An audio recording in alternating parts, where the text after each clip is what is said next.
किसी को कोई समस्या दिख रहा है ना?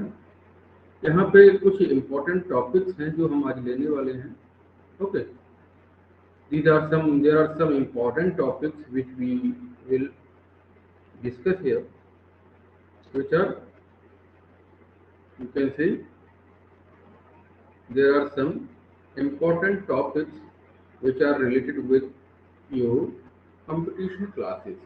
This is lecture 16 for, okay, 16th lecture है आपका, और इसमें हम देखेंगे कि हम जो पीछे टॉपिक्स पढ़ के आए हैं उनसे रिलेटेड चीजें क्या क्या है। ओके, तो यहाँ पे हम देखेंगे बेटा कि what do you mean by evaporation. हमने पिछले टॉपिक में, पिछले क्लासेस में पढ़ा था कि फोर्सेस हैं, फोर्स पढ़े थे ना बेटा, forces and types of forces. Gravitation force पढ़ा था हम लोगों ने, इसके बाद पढ़ा था क्या, विस्कस फोर्स पढ़ा था, और ये सारी चीजें पढ़ी थी। ओके, तो all these topics are covered which you can access from the, we can say, recorded session. Okay, so आज हम पढ़ेंगे कि what is evaporation. Okay, so evaporation क्या होता है बेटा? The process of changing vapor state into the liquid state. Okay, so अगर कोई वस्तु या कोई एक मैटर है, ओके, अगर कोई चीज है वो वेपर फॉर्म में कन्वर्ट हो जाए, किससे? सॉलिड फॉर्म से। ओके, लिक्विड फॉर्म से अगर आपकी, सॉरी, सॉलिड फॉर्म से नहीं, लिक्विड फॉर्म से अगर कन्वर्ट होती है, कहाँ पे? लिक्विड टू, कहाँ पे होती है? Liquid to vapour form. Okay, यहाँ पे हम देखते हैं कि लिक्विड टू वेपर फॉर्म में अगर कन्वर्ट होती है, जस्ट सेकंड,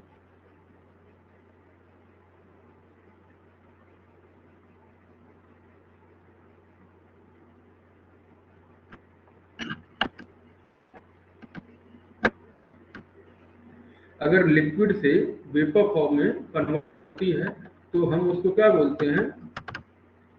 वेपराइजेशन या एवेपोरेशन बोलते हैं। समझ आया? एक सेकंड दीजिए, यहाँ पे थोड़ा टेक्निकल ग्लिच आ गया था। यहाँ पे अगर हम बात करते हैं एवेपोराइजेशन की, ओके, एवेपोराइजेशन क्या होता है? The process of changing vapour state into the liquid state with variation of temperature. यहाँ पे एक चीज बहुत ही इंपॉर्टेंट है कि अगर हम वेरिएशन करेंगे किसका? टेम्परेचर का, या टेम्परेचर में बदलाव करेंगे तब क्या होगा? तभी वेपोराइजेशन होगा। समझ पाए? यानी कि हम उसको जब हीट देते हैं, हीट देने का मतलब क्या हो गया? टेम्परेचर को हम क्या कर रहे हैं? इंक्रीज कर रहे हैं। ओके, टेम्परेचर को क्या कर रहे हैं बेटा? इंक्रीज कर रहे हैं। यहाँ पे द प्रोसेस ऑफ चेंजिंग, यहाँ से क्या होगा? वेपर फॉर्म किससे कन्वर्ट होगी? सॉलिड फॉर्म से, या आपका, सॉरी, लिक्विड फॉर्म से। लिक्विड फॉर्म से वेपर फॉर्म में जब कन्वर्ट होता है तो ये क्या कहलाता है?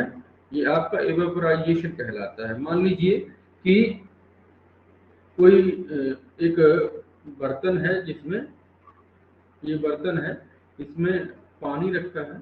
ओके, यहाँ पे आपका ये पानी है, और इस पे हम जब हीट देते हैं इसको, इस बीकर से, या इस जो ये भगोना रखा है, इसको, बर्तन में, कंटेनर में पानी है, और जब हम इसमें हीट देंगे इसको, तो यहाँ से जो इसके वाटर के जो आफ्टर बॉइलिंग, ओके, यहाँ पे दो तीन चार चीजें हैं, समझेंगे बेटे ध्यान से, कि एवेपोराइजेशन में जब वाटर को गर्म करते हैं, ओके, आफ्टर बॉइलिंग, यहाँ पे BP, boiling point, the point at which water form, यानी कि liquid form converted to gaseous form या vapour form. Okay, that point of, that point is called what? Boiling point. Okay, so water का boiling point कितना है बेटा? 100 degree Celsius. जब इतनी गर्मी हम वाटर को देते हैं तो उस केस में क्या होता है, ये लिक्विड फॉर्म से वेपर फॉर्म में कन्वर्ट हो जाता है, यहाँ से वेपर निकलना स्टार्ट हो जाती है। समझ आया? दिस प्रोसेस इज कॉल्ड इवेपोराइजेशन या इवेपोरेशन। इसी को हम क्या बोलते हैं, वेपराइजेशन। इसके बाद आती है दूसरी चीज, क्या है, liquefaction. Okay, the process of changing the liquid state. यहाँ पे बात आती है, आपको बताया था कि matter are found basically into the three states. One is solid state, the another is liquid state, and the third one is gaseous state. Okay, we can say there are 5 states of liquid. 2 are advanced form. One is plasma, and the another is Bohr-Einstein condensate. Okay, BEC. So these are 5 matter states. Okay, तो यहाँ पे जब liquefaction की बात करते हैं हम, तो लिक्विड का जो लिक्विफिकेशन होता है मींस जब सॉलिड स्टेट में कोई चीज होती है उसको हम लिक्विफाई करते हैं तो वह किस में कन्वर्ट हो जाती है, लिक्विड में कन्वर्ट हो जाती है। समझ आया? जैसे मान लीजिए कि यहाँ पे एक आइसबर्ग है और ये किस में कन्वर्ट हो रहा है, लिक्विड में। तो यहाँ पे टेम्परेचर का वेरिएशन हो रहा है और टेम्परेचर वेरिएशन से क्या हुआ, स्टेट, एक स्टेट दूसरी स्टेट में कन्वर्ट हो रही है, यानी कि लिक्विड स्टेट में कन्वर्ट हो रही है। समझ आया? ओके, चलिए बेटा अब आते हैं कि देखिए यहाँ पे जो आपका नेचुरल वाटर साइकिल है वो किस तरीके से वर्क करती है। यहाँ देखिए कि जब इवेपोराइजेशन होता है तो यह जो पानी है, रिवर का ये पानी है, और रिवर का पानी क्या होता है, इस सन की हीट से, सन की जो हीट होती है, ये सन है बेटा, इसकी जब हीट यहाँ वाटर पे पड़ेगी तो ये जो पानी है ये वेपर में कन्वर्ट हो जाएगा। वेपर फॉर्म में ये कन्वर्ट हो रहा है। ये देखिए ये जो एरोज लगे हैं ये इवेपोराइजेशन है, यानी कि वाष्प रूप में बनके ये ऊपर जा रहा है। फिर ऊपर से जब क्या होगा, फिर ऊपर से होगा बेटा कंडेंसेशन, यानी कि संघनन। संघनन क्या होता है कि when vapor convert into the solid state or liquid state, okay, and drop, okay, so we can say it is freezing of vapor from okay, into the liquid form. so जब वाष्प जो है वो हमारा लिक्विड में convert होता है तो उसको हम क्या बोलते हैं, कंडेंसेशन, ओके, या संघनन।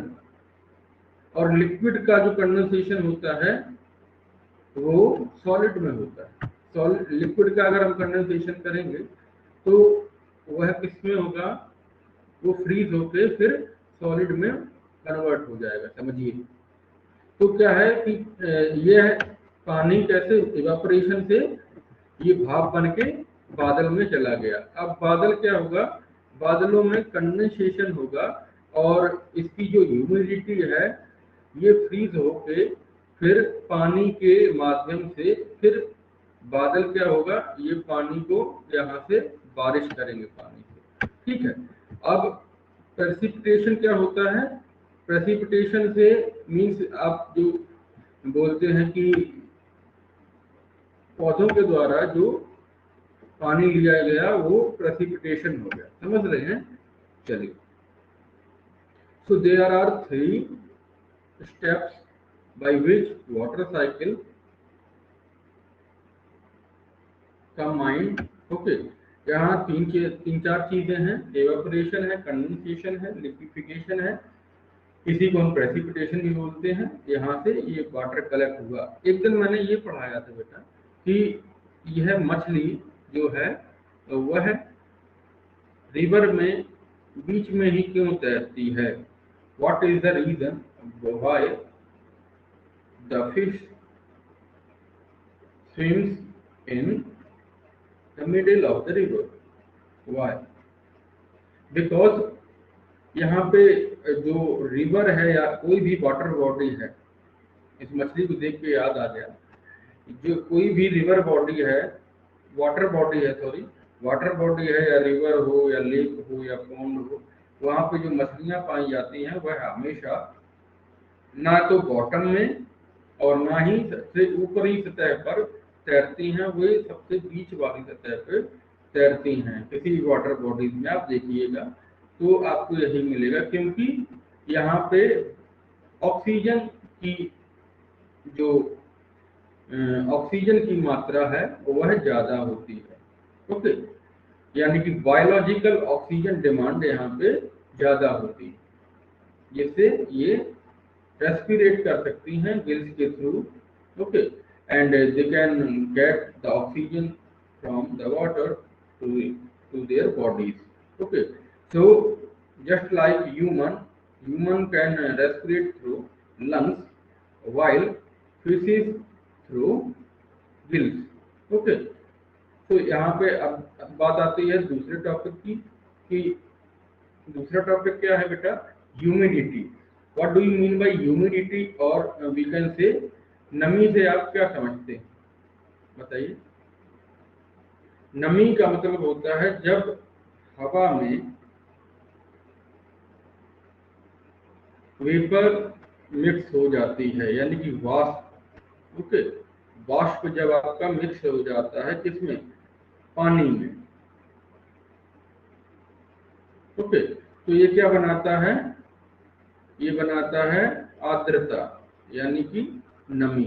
ओके, तो ये चीजें क्या हैं, व्हेन वाटर वेपर यानी कि पानी की जो भाप है वह मिक्स हो जाती है, gate mix with air, is called humidity.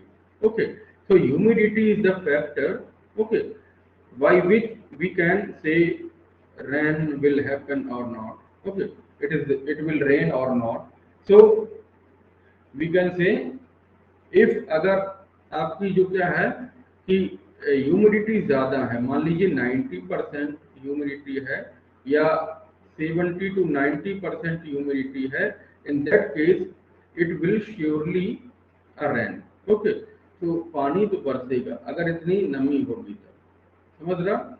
Okay, समझ आया बेटा। चलिए, after this one we have something.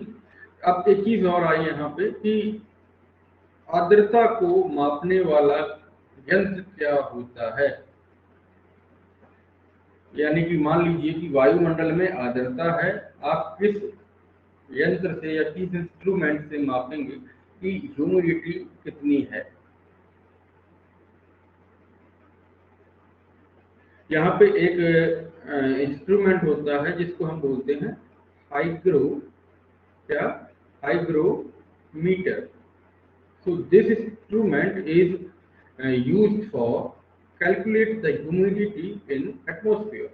Okay, इससे हम पता लगाया जा सकता है, इससे ये पता लगाया जा सकता है कि हमारी जो वातावरण है उसमें नमी कितने प्रतिशत है। समझ आया। चलिए, अब बैरोमीटर क्या है। बैरोमीटर ये भी क्या है, एटमॉस्फेयर में आपके रीडिंग के लिए यूज होता है। किस तरीके से, अगर मान लीजिए कि यहाँ पे बैरोमीटर है और बैरोमीटर की जो रीडिंग है वह क्या हो रही है, वह धीमे धीमे ऊपर उठ रही है, ठीक है। तो क्या होगा, इसका मतलब होता है बेटा कि मतलब आसमान जो है साफ होगा, यानी कि मौसम अच्छा होगा। अगर मान लीजिए कि यहाँ पे आपका बैरोमीटर की रीडिंग जो है अचानक डाउन होती है, उस केस में क्या होगा कि तूफान या बहुत तेज हवाएं चलने का अनुमान है। ठीक है, यहाँ पे आपका स्ट्रॉन्ग्स आ सकते हैं, या कोई साइक्लोन तो नहीं बोल सकते हैं, साइक्लोन बोल सकते हैं बेटा, साइक्लोन यहाँ पे आ सकते हैं, या तूफान आने की संभावना होती है। समझ आया? जब एकदम ऊपर उठता है तो बारिश होती है। ओके, तो यहाँ पे तीन चार चीजें हैं जो हमारे एग्जाम पॉइंट ऑफ व्यू से इम्पोर्टेंट है, इसको समझिए। अब बात आती है what do you mean by primary colours. Primary colours या प्राथमिक रंग कौन कौन से होते हैं? प्राथमिक रंग बेटा वे रंग होते हैं जो किन्हीं दूसरे रंगों से मिलकर नहीं बनाए जा सकते, जैसे लाल, ओके, हरा और नीला, यानी कि red, green, blue are the three primary colours. Okay, तो यहाँ पे एक चीज और समझिए कि जो आपने आपके घरों में टीवी लगी होगी या एलसीडी लगी होगी, तो यहाँ पे टीवी में जो कलर्स होते हैं, चाहे वो कितने भी कलर हों, वह इन तीनों रंग के कलर से मिलके बने होते हैं। अगर आपसे क्वेश्चन कर लिया जाता है, कई बार ये क्वेश्चन आपके कंपटीशन एग्जाम्स में आया है कि टेलीविजन में प्रयोग होने वाले कलर्स कौन कौन से होते हैं, आपको क्वेश्चन में एग्जाम्पल दे देगा, ऑप्शन दे देगा कि लाल, हरा, नीला, या नीला, पीला, काला, इस तरीके से ऑप्शन देगा। तो आपका जो राइट ऑप्शन होगा वो होगा रेड, ग्रीन, ब्लू। ओके, तो यहाँ पे ये समझने वाली चीजें हैं। और टीवी का जो आविष्कार है, इन्वेंशन ऑफ टीवी है, टेलीविजन किसने करा था आविष्कार टेलीविजन का? जे एल बियर्ड ने। ओके, जे एल बियर्ड जो थे, उन्होंने इसका आविष्कार किया था। समझ आया? चलिए, अब बात आती है कि वैक्यूम या निर्वात क्या है। तो वैक्यूम या निर्वात क्या है? वैक्यूम एक ऐसा सिस्टम होता है, एक ऐसी जगह होती है जहां हमारा साउंड नहीं पहुंच सकता। Sound cannot travel in vacuum. Okay, so यहाँ पे वैक्यूम एक ऐसा मीन्स वी कैन से एक ऐसा सिस्टम होता है जिसमें साउंड ट्रेवल नहीं कर सकता, ध्वनि ट्रेवल नहीं कर सकती, बिकॉज ध्वनि को क्या चाहिए होता है? मीडियम चाहिए होता है। Okay, so sound is always travel with the help of the medium. If there will be no medium, the sound transfer will not be done. Okay, तो वहां पे साउंड नहीं होगी, क्योंकि साउंड को मीडियम चाहिए होता है। समझ आया? अब बात आती है कि अगर हम लाइट की बात करते हैं, साउंड की बात कर ली, अगर हम लाइट की बात करते हैं तो वैक्यूम में जो है लाइट ट्रेवल करती है या नहीं करती? बताइए। जो प्रकाश है हमारा, ये क्या करता है? ये प्रकाश निर्वात में चल सकता है या नहीं चल सकता? चल सकता है, बिल्कुल सही। क्यों चल सकता है? क्योंकि लाइट जो है, लाइट की स्पीड इन वैक्यूम होती है बेटा 3 × 10⁻⁸ मीटर पर सेकेंड। ओके, तो मीटर पर सेकेंड ये वेलोसिटी है, वेलोसिटी की यूनिट है। ओके, तो 3 × 10⁸ मीटर पर सेकेंड ये बराबर होता है सी के। और सी क्या है? स्पीड ऑफ लाइट है बेटा। समझ आया? स्पीड ऑफ लाइट है। Okay, so we can say light can travel or propagate in vacuum with the speed of 3 × 10⁸ meter per second. If we look, we can say if we are determining the speed of light in kilometre पर second. तो kilometre पर second अगर हम देखेंगे तो इसकी जो value है वो हो जाएगी 3 लाख किलोमीटर पर सेकेंड। ओके, 3 लाख किलोमीटर पर सेकेंड। समझ आया? अगर हम एग्जैक्ट वैल्यू की बात करते हैं यहाँ पे, अगर हम c के एग्जैक्ट वैल्यू की बात करेंगे बेटा, तो c की एग्जैक्ट वैल्यू किसी को पता है?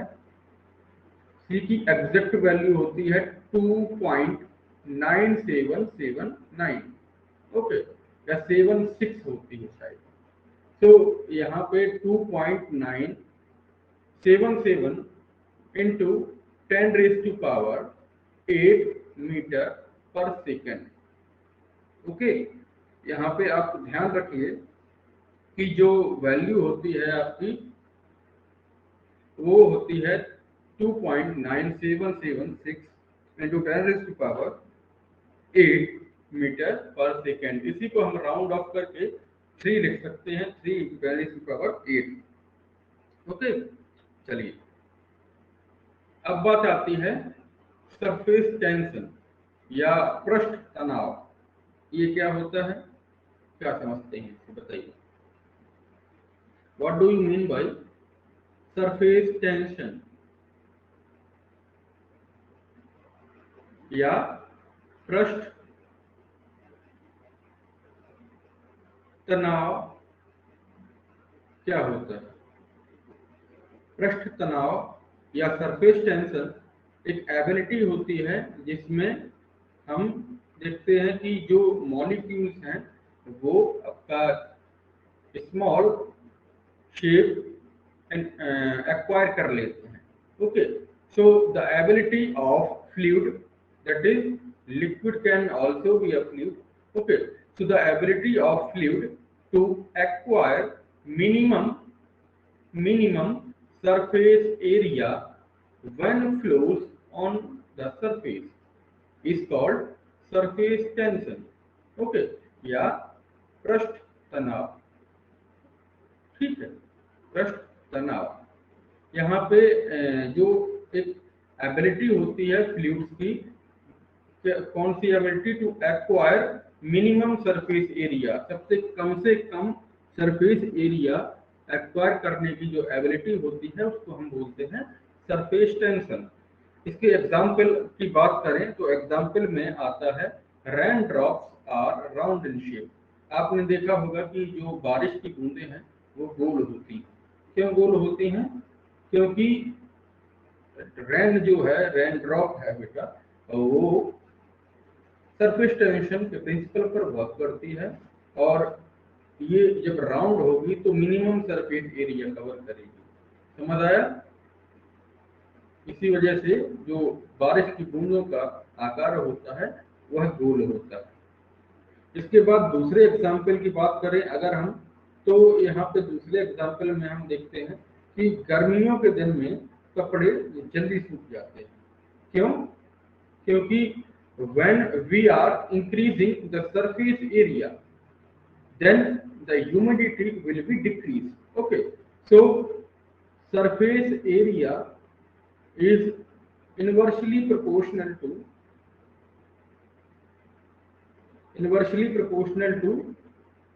किसके होता है?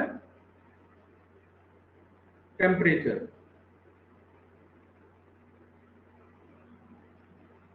यानी सॉरी, यहाँ पे क्या होगा, एक सेकंड देख रहा हूँ। सरफेस एरिया जब हम बढ़ाएंगे तो क्या होगा, कपड़े जल्दी सूख जाएंगे यहाँ पे, क्योंकि सरफेस एरिया बढ़ाने से क्या होगा, ह्यूमिडिटी कम हो जाएगी। तो सरफेस एरिया जो है आपका वो इनवर्सली प्रोपोर्शनल होता है ह्यूमिडिटी के। यानी कि सरफेस एरिया कम होगा तो ह्यूमिडिटी बढ़ेगी और ह्यूमिडिटी कम होगी तो सरफेस एरिया बढ़ेगा। मीन्स जब हम सरफेस एरिया को बढ़ाएंगे तो ह्यूमिडिटी कम होती चली जाएगी। ओके, सो इनवर्सली प्रोपोर्शनल किसके होता है? पृष्ठ तनाव आर्द्रता के इनवर्सली प्रोपोर्शनल होता है। समझ आया? चलिए इसके बाद बात करेंगे कि फ्रीक्वेंसी या फ्रीक्वेंसी क्या होती है, यानी कि इसको हम बोलते हैं हिंदी में क्या बोलेंगे, फ्रीक्वेंसी यानी कि, एक सेकेंड अभी मैं याद कर लूंगा बताऊंगा, कोई बात नहीं। फ्रीक्वेंसी क्या होगी, the vibration per unit time. Okay, so the vibration per unit time, जो आपका कंपन होगा प्रति सेकंड।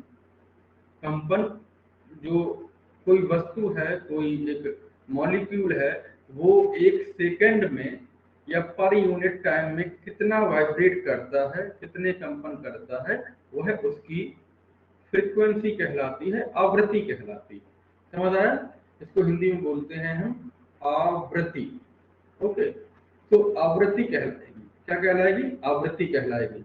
और we can also say that the vibration by a body in a second is considered to be its frequency.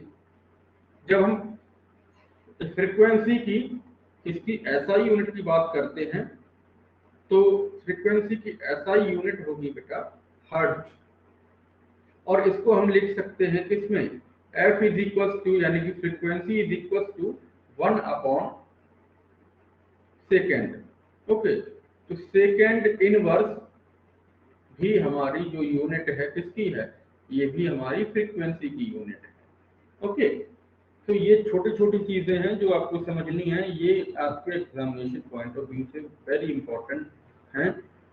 इसके बाद बात आती है, अगर हम फ्रीक्वेंसी के टाइप्स की बात करते हैं, तो यहाँ पे दो तरीके की फ्रीक्वेंसी होती हैं।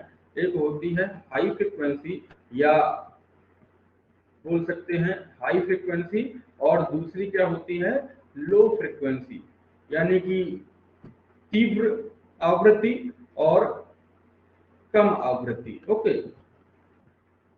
या निम्न आवृत्ति। ओके, यहाँ पे ये हाई जो है वो तीव्र आवृत्ति हो गई, और लो है वो निम्न आवृत्ति हो गई।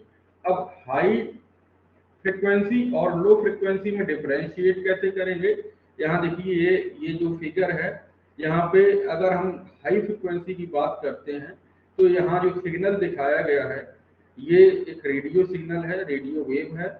और अगर जैसे मान लीजिए हमने पढ़ा था कि एक सेकेंड में जो जितना ज्यादा वाइब्रेट करेगा, उसकी फ्रीक्वेंसी उसकी फ्रीक्वेंसी हाई होगी। समझ आया? तो एक सेकेंड में जो जितना ज्यादा वाइब्रेट करेगा, इसमें वाइब्रेशन के जो चांसेस हैं वह ज्यादा दिख रहे हैं। 1 2 3 4 5 6 7 8 9 10 11, यानी कि इसने जो वाइब्रेट करा वो 11 टाइम्स किया बेटा। समझ आया? ये यहाँ पे जो वाइब्रेशन हुआ रेडियो वेव्स का, ये 11 टाइम्स हुआ। लेकिन यहाँ पे जब हम देखते हैं, तो ये केवल 2 बार हुआ, यानी कि 2 टाइम्स हुआ। तो ये जो फ्रीक्वेंसी वेव है वो लो फ्रीक्वेंसी वेव है। ओके, तो यहाँ पे हम देख सकते हैं कि if the number of vibration is higher or greater, then this frequency will be high frequency wave, or when the number of frequency, we can say number of vibration is less, then this wave or this radio wave can be considered as low frequency radio waves। okay, इसमें हम एक चीज और देखेंगे, यहाँ पे देखिए कि यहाँ भी दो हमें डायग्राम दिख रहे हैं। ये ए डायग्राम है और ये आपका बी डायग्राम है। यहाँ पे लो फ्रिक्वेंसी है क्योंकि यहाँ पे आपका जो वाइब्रेशन है ये कम है, यहाँ पे वाइब्रेशन की संख्या ज्यादा है। नंबर ऑफ वाइब्रेशन पे डिपेंड करता है कि वह जो है लो फ्रिक्वेंसी है या हाई फ्रिक्वेंसी है। समझ आया? चलिए, समझ गए कि लो फ्रिक्वेंसी और हाई फ्रिक्वेंसी क्या होती है। अब बात आती है फ्रीक्वेंसी ऑफ हियरिंग, यानी कि सुनने की आवृत्तियां क्या होती हैं। साउंड पता है? Sound sound is the energy which senses us for the audio, means audio, okay, which gives us an audible sense, okay, सुनने की शक्ति को हम ध्वनि कहते हैं, ओके। सो अगर हम फ्रीक्वेंसी ऑफ हियरिंग की बात करते हैं तो there are 4 types of frequency of hearing. One is infrasonic, the another is listenable, the third one is ultrasonic and the fourth one is supersonic, okay. तो यहाँ पे हम बात करते हैं इंफ्रासोनिक साउंड्स क्या होते हैं, इंफ्रासोनिक फ्रीक्वेंसीज क्या होती हैं। इसको हम हिंदी में बोलते हैं अपश्रव्य, अपश्रव्य तरंगे, ओके, या अपश्रव्य आवृत्ति तरंगे, ठीक। तो अपश्रव्य आवृत्ति तरंगे वे तरंगे होती हैं जो मनुष्य अपने कानों से नहीं सुन सकता है, यानी कि इसकी जो फ्रीक्वेंसी होगी वो होगी less than 20 hertz, okay. 20 hertz से नीचे वाली जो फ्रीक्वेंसी होती हैं वे आपकी कैसी होती हैं, वे आपकी अपश्रव्य या इंफ्रासोनिक फ्रीक्वेंसीज होती हैं जिन्हें हमारे कान नहीं सुन सकते, समझ आया। चलिए, सो अनलिसनेबल या infrasonic frequencies are less than 20 hertz which cannot be listened by our ears, okay। अब बात आती है लिसनेबल फ्रीक्वेंसीज की। यहाँ पे अगर हम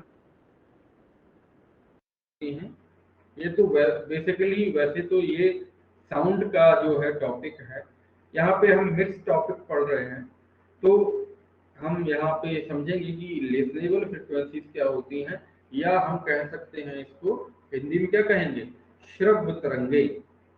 श्रव्य तरंगे कौन सी होती हैं, श्रव्य तरंगे या आवृत्ति, ओके। तो श्रव्य तरंगे या आवृत्ति हम कह लें, ये ऐसी आवृत्तियां होती हैं जिनको मानव सुन सकता है, ओके, जिन्हें मानव कर्ण या मानव सुन सकता है। यहाँ पे हमने देखा था कि लेस देन 20 हर्ट्ज हमारी क्या होती हैं, इंफ्रासोनिक होती हैं।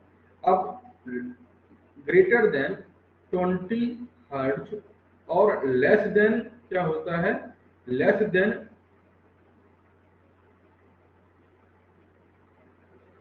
20,000, ओके, लेस देन 20,000 हर्ट्ज आपकी क्या हो गई, ये हो गई listenable sounds, okay, listenable frequencies, यानी कि 20,000 हर्ट्ज तक, 20,000 हर्ट्ज तक जो है हमारा ह्यूमन ईयर इसको सुन सकता है, समझ आया।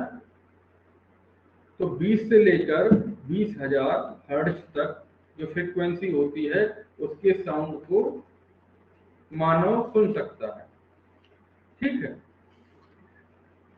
अब बात आती है कि अल्ट्रासोनिक साउंड क्या होती हैं, या बोल सकते हैं कि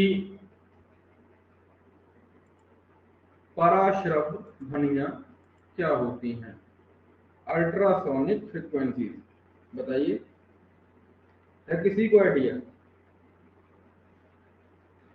बिल्कुल सही, यानी कि 20,000 हर्ट्ज से जो ज्यादा होती हैं, ठीक है, 20,000 हर्ट्ज से ज्यादा आवृत्ति वाली ध्वनियां क्या कहलाती हैं, वे हमारी क्या कहलाती हैं, अल्ट्रासोनिक फ्रीक्वेंसीज कहलाती हैं। मान लीजिए कि यहाँ पे जो ग्रेटर फ्रीक्वेंसीज हैं किससे, 20,000 हर्ट्ज से, वे हमारी कैसी हैं, अल्ट्रासोनिक फ्रीक्वेंसीज हैं, इन्हें हमारे कान नहीं सुन सकते। ये फ्रीक्वेंसीज ज्यादा है, मतलब जो साउंड का लेवल है बेटा वो ज्यादा है, हायर है, ओके, यहाँ पे आपका जितनी ज्यादा होती जाएगी, यानी कि 20,000 हर्ट्ज हो जाएगी या इससे भी ऊपर हो जाएगी, वह कैसी ध्वनियां होंगी, उन्हें हमारे कान बर्दाश्त नहीं कर सकते। ओके, तो ये अल्ट्रासोनिक फ्रिक्वेंसीज होती हैं। अब आपसे पूछा क्या जाएगा, क्वेश्चन एग्जाम में किस तरीके से आएगा कि अल्ट्रासोनिक फ्रिक्वेंसीज का जो रेंज है वे बताइए, वह रेंज कौन सा है, इस तरीके से क्वेश्चन आएगा। ठीक है, जब हम बात करते हैं इंफ्रासोनिक साउंड की बेटा, यहाँ पे इंफ्रासोनिक साउंड या अपश्रव्य तरंगें या ध्वनियां वे ध्वनियां होती हैं जो मानव को तो नहीं सुनाई देती है, लेकिन जो जानवर होते हैं, जैसे जानवरों में कौन, कुत्ते, बिल्ली या और जानवर। ओके, तो ये क्या होते हैं, इनकी सुनने की क्षमता मानवीय कर्णों के तुलना में अधिक होती है। समझ आया? ये छोटी सी आहट को भी पहचान लेते हैं, भाप लेते हैं। तो जानवर में सुनने की क्षमता अधिक होती है रेदर देन ह्यूमंस। समझ आया?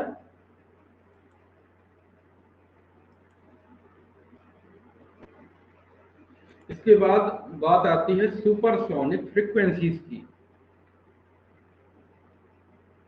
अगर हम सुपरसोनिक फ्रीक्वेंसीज की बात करते हैं तो ये ऐसी फ्रीक्वेंसीज होती हैं, सुपरसोनिक फ्रीक्वेंसीज, जो ध्वनियां रॉकेट्स में, ठीक है, रॉकेट्स में या मिसाइल लॉन्चिंग में, ठीक है, या आप बोल सकते हैं ये दोनों तरीकों में जो आवाजें निकलती हैं वे हमारी सुपरसोनिक साउंड्स होती हैं।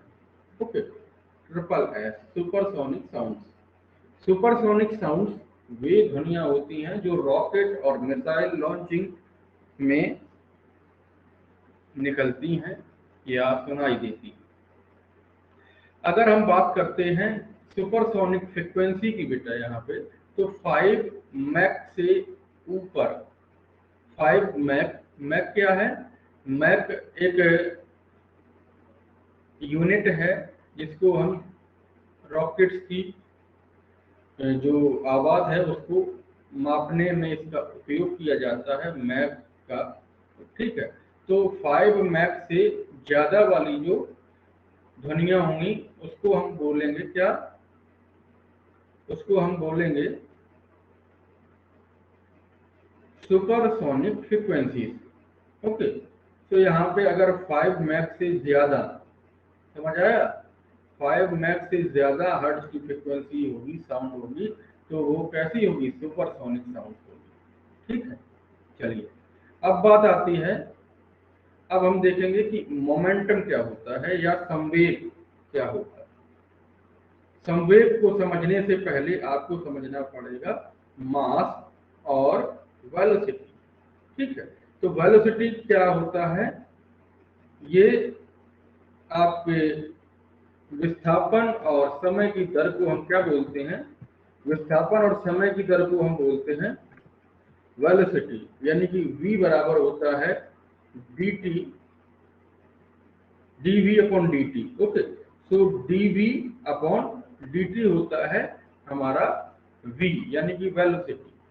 और अगर हम बात करते हैं मास की, तो मास होता है फोर्स इनटू एक्सीलरेशन।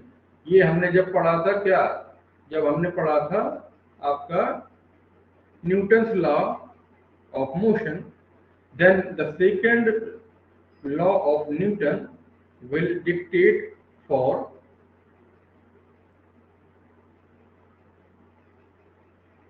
यहाँ पे एक चीज ध्यान में, यहाँ पे थोड़ी सी गलती हो रही है बेटा, यहाँ पे आप समझेंगे F इज इक्वल टू क्या होता है, एम ए होता है, ना कि M is equal to F A होता है, sorry for that, F is equal to M A होगा, यहाँ पे गलती से लिख गया। यहाँ पे आप देखेंगे कि force is to M A होता है, तो जो m है बेटा वो क्या होगा, F अपॉन A होगा, यानी कि फोर्स पर unit area, okay, is equal to mass. ठीक है, तो यहाँ पे जब हम मोमेंटम की बात करते हैं तो मोमेंटम हमारा डिनोट किया जाता है P से, इसको हम निरूपित करते हैं, और M इंटू V, यानी कि परिमाण और वेग का जो गुणनफल होता है वह क्या कहलाता है, संवेग कहलाता है। समझ आया? चलिए, अब बात आती है कि आकाश का रंग कैसा दिखता है। यहाँ पे दो कंडीशंस हैं। पहली कंडीशन है बेटा कि the colour of sky is blue due to the scattering of light. Optics में एक, जब हमने ऑप्टिक्स, रे ऑप्टिक्स पढ़ा था, इसका जो रे ऑप्टिक्स का जो वी कैन से जो लेक्चर है बेटा, वो आपको यूट्यूब पे भी मिलेगा और आपके टीचमेंट के जो वेबसाइट है उस पे भी मिलेगा, जाके एक बार देख लीजिएगा। तो यहाँ पे जब हमने ऑप्टिक्स पढ़ा था तो वहाँ पे हमने देखा था कि स्कैटरिंग ऑफ लाइट क्या होता है। तो जब स्कैटरिंग ऑफ लाइट होता है, ये रिस्पॉन्सिबल किसके लिए होता है, blue colour of the sky. यहाँ पे मान लीजिए कि जब एक बादल में एक बूंद है और उस बूंद से क्या होता है, प्रकाश टकराता है, सूर्य का प्रकाश टकराता है, तो यहाँ पे ब्लू लाइट इमिट होती है, okay. So that's why due to the light scattering the colour of sky is blue. यहाँ पे आपके कोलाइड्स, जब हम सॉल्यूशंस पढ़ रहे थे तो वहाँ पे कोलाइड्स, जब आप देखिएगा कि क्लास 12 की बुक में आपको कोलाइड्स करके चैप्टर मिलेगा, मीन्स सॉल्यूशन के अंतर्गत ही कोलाइड टॉपिक है, और उस कोलाइडियल टॉपिक में आपका क्या है, आपका है ये ब्लू कलर ऑफ स्काई। ठीक है, अब बात आती है कि यहाँ पे दो तीन चार चीजें हैं जो स्कैटरिंग ऑफ लाइट पे डिपेंड करती हैं। जैसे the red colour of, red colour okay of किसका, सन का, the red colour of sun is due to appeared due to the scattering of light, okay। So these are the universal phenomena of, we can say these are the natural phenomena which are based on the scattering of light। अब एक special case होता है जिसमें हम देखेंगे कि अगर मान लीजिए कोई एस्ट्रोनॉट है और वह अंतरिक्ष में जाता है, कहाँ जाता है बेटा, अंतरिक्ष में, शक्तिमान नहीं बनेंगे, समझ रहे हैं, हाँ, जब वो अंतरिक्ष में जाता है तब उसको जो है, उसको आकाश का रंग कैसा दिखता है, वह दिखता है ब्लैक, वह दिखेगा कैसा, काला दिखेगा बेटा, क्योंकि क्योंकि अंतरिक्ष में हमारा कोई वायुमंडल नहीं है। ठीक है, कोई वायुमंडल नहीं है, वहां हवा की उपस्थिति नहीं है, समझ आया। इस वजह से हमें आकाश का रंग काला दिखता है। ये सीधे सीधे क्वेश्चन जो है ये पूछ लिए जाते हैं, इस वजह से स्टेटमेंट में लेके आया हूं यहाँ पे, समझ आया। ये सीधे सीधे क्वेश्चन पूछे जाएंगे आप एग्जाम पॉइंट ऑफ व्यू से, ये बहुत ही इंपॉर्टेंट है, समझ आया। चलिए,